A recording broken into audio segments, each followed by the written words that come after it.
আগরতলায় সহকারী হাইকমিশনে হামলা, প্রতিবাদে বিভিন্ন স্থানে বিক্ষোভ। পর্যাপ্ত ব্যবস্থা না নেওয়ার অভিযোগ নয়াদিল্লির বিরুদ্ধে।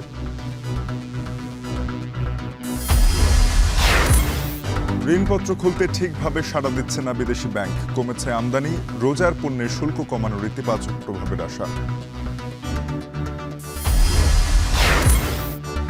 অবৈধ অভিবাসীদের সুখবর দিল সৌদি সরকার। বৈধ হওয়ার মেয়াদ বাড়ল 2 মাস, কাজ খুঁজে নিতে পারবেন কর্মীরা।